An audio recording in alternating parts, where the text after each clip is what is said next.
नमस्कार, स्वागत है आपका डॉक्टर साहिब में और मैं हूं आपके साथ सौम्या राठी।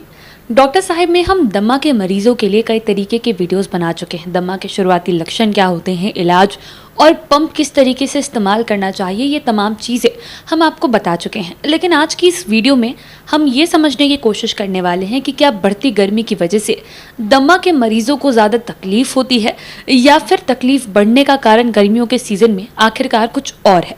और इस बारे में जानकारी देने के लिए इस वक्त हमारे साथ मौजूद हैं डॉक्टर अमिताभ बंका, जो कि बिहार के सबसे जाने माने फेफड़े से जुड़े रोगों के विशेषज्ञों में से एक हैं। सबसे पहले डॉक्टर साहब नमस्कार, बहुत बहुत स्वागत है आपका। नमस्कार, धन्यवाद सौम्या। डॉक्टर साहब, गर्मी आते ही दमा के मरीजों की तकलीफें बढ़ने लगती है, लेकिन कुछ ऐसे दमा के मरीज हैं जो कहते हैं कि ठंड में उन्हें ज़्यादा आराम होता है, कुछ को गर्मी में भी उतना ही आराम है। तो ये जो एक सेक्शन हो गया है अस्थमा पेशेंट्स का, जो गर्मियों में ज़्यादा तकलीफ पा रहा है, तो इसका क्या कारण है? देखिए, एक बात मैं कहना चाहूँगा कि अक्सर जो दमा के मरीज़ होते हैं वो गर्मियों में आपको कहेंगे कि मुझे आराम रहता है। जो दमा है वो, जैसा कई वीडियो में मैंने बताया, कि एपिसोडिक बीमारी है और अक्सर सीज़न चेंज जब हो रहा होता है तब ये बढ़ता है। सीज़न चेंज 2 साल में 2 दफ़ा होता है, मार्च अप्रैल के दौरान या सितंबर अक्टूबर के दौरान, और या ठंड में उनकी दिक्कतें ज़्यादा बढ़ जाती हैं।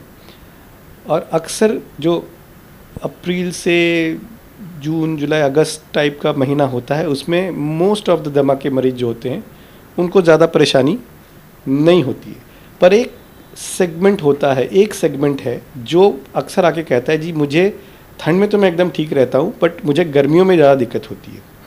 ये एक ऐसा सेगमेंट है जिसमें जो हम लोग का मानना है कि ये पोलन एलर्जेंस जो होते हैं वैसे सेगमेंट है जिनको पोलन से एलर्जी होती है। तो कई बार क्या होता है, पोलन जो होता है वो सीजनल होता है। तो पर्टिकुलर पोलन, हर पोलन का एक अपना सीज़न होता है, एक अपना टाइम होता है जिस समय में वो निकलता है। तो कुछ पोलन होते हैं जो समर्स में ही ज़्यादा आते हैं। तो प्रॉब्ली ये वो पेशेंट्स हैं जिनको पोलन एलर्जीज़ है और जो समर के पोलन से उनको दिक्कत होती है।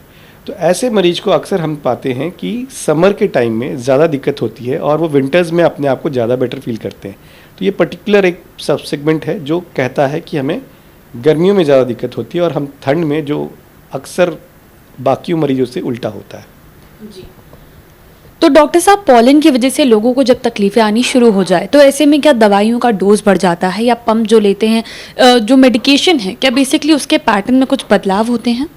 देखिए, ये तो डिपेंड करता है कि अगर आप दवा पहले से सही तरीके से ले रहे हैं तो अक्सर टाइम ठीक ठाक निकल जाता है, दिक्कत नहीं आती है। दिक्कत तब आती है कि अब आप अपनी दवाइयों में कोई लापरवाही कर रहे हों और उसके बाद जी कई बार ऐसा होता है कि दिक्कत हो जाती है। तो हाँ, हमें कुछ समय के लिए दवाई तो बढ़ानी पड़ती है, पर ये टेम्पररी होता है। थोड़ी देर के लिए दवा बढ़ती है, फिर वापस हम नॉर्मल लेवल पे आ जाते हैं। तो ऐसा नहीं होता, अक्सर ऐसा नहीं होता कि हमें बहुत ज़्यादा लंबे समय तक कोई दवा बढ़ानी पड़ती है, बहुत ज़्यादा छेड़छाड़ करनी पड़ती है। जी। अगर कोई पेशेंट इस बात से अवगत है कि मौसम बदलने से उनकी तकलीफ़ें बढ़ती हैं तो उन्हें क्या क्या प्रिकॉशंस लेने चाहिए?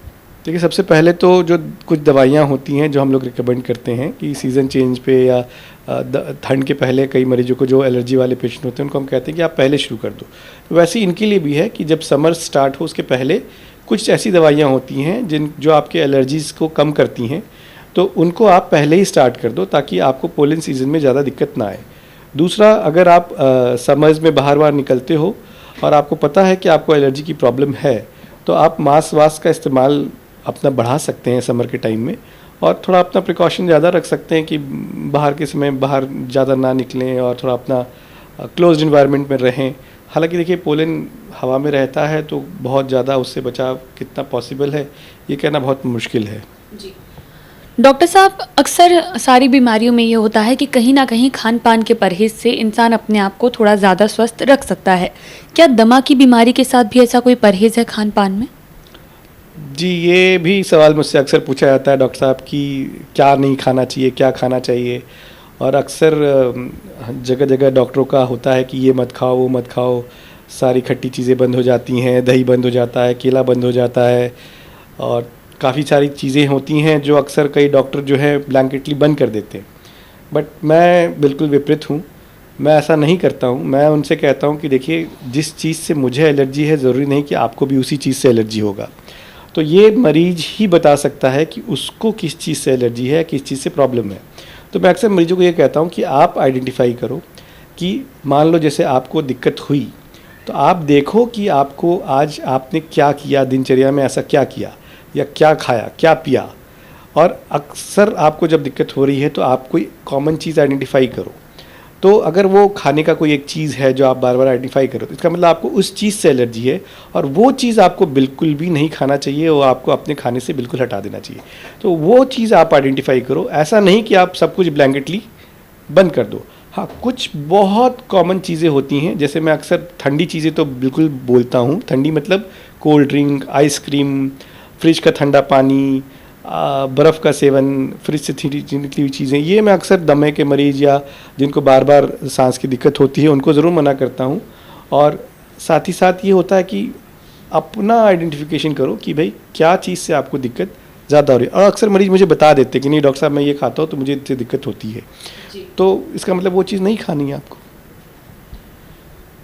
उम्मीद करती हूँ कि डॉक्टर साहब ने जो सारी बातें बताई हैं आपने उन्हें ठीक तरीके से सुना और समझा होगा। इसी के साथ जल्द मुलाकात होगी अगले एपिसोड में।